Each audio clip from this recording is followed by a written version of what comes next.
For your first question, another American feminist author that used her platform to raise awareness about the challenges of being a woman in America was Adrienne Rich.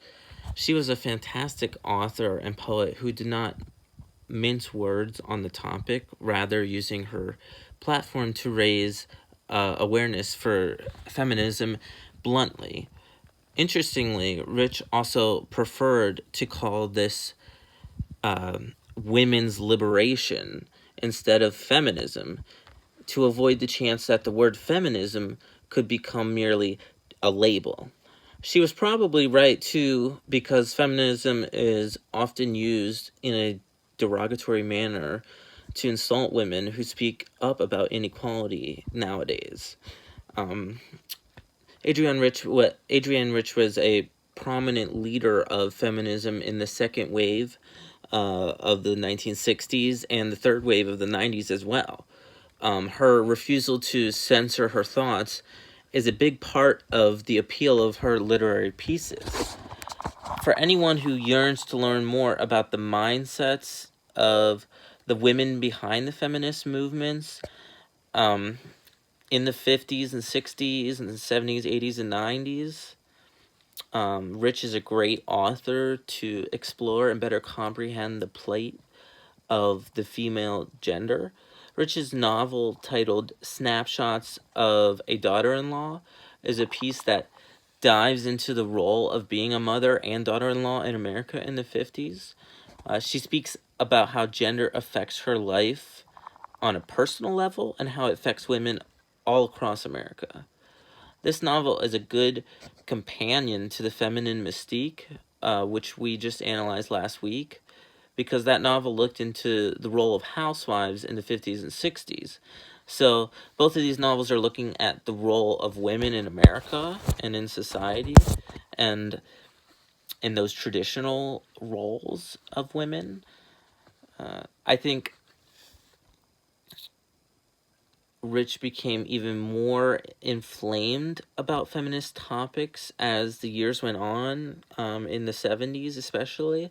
She openly denounces America's patriarchal society. Uh, Rich wanted to plant the seed in a way in future generations by raising awareness to hopefully improve the injustice against females in America. Anyone who enjoys poetry would enjoy her feminist poetry because she writes so eloquently about women's liberation and empowerment in a time when society defaulted to rejection through traditionalist like mindsets. The following quote is a strong summary and example of Rich's ideology.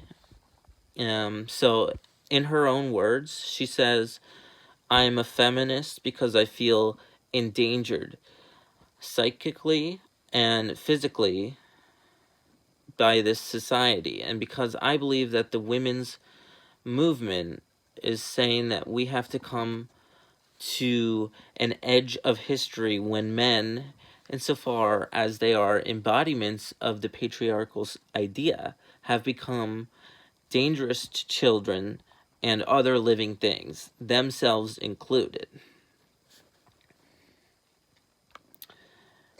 So that's a really good example of what fueled the mindset of feminism in the 60s and throughout the end of the 1900s. So for your second question, getting into Sula as the novel, I think this novel succeeds in a large part because of its ability to portray these sort of yin and yang characters. As you allude to, Sula and Nell are very different people. This novel was written in a very relevant time period because American women were very split in their ideas of what women should be in society. Caught between the societal norms of patriarchally religious values and the radicalism of the second wave of feminism in America. These are two very different ideas of the gender. Your question is hard to answer because the answer I have is that both of these characters appeal to different types of women and all women alike. So that's kind of confusing. To better explain it, even with feminism in the forefront of society at the time, many women fought back by entrenching in the roles they were raised to believe was meant for them, such as being a mother or housewife. I'm going to answer your question by saying that it's both of these characters that women related to in the 70s. I think that was kind of the purpose of Sula at its core.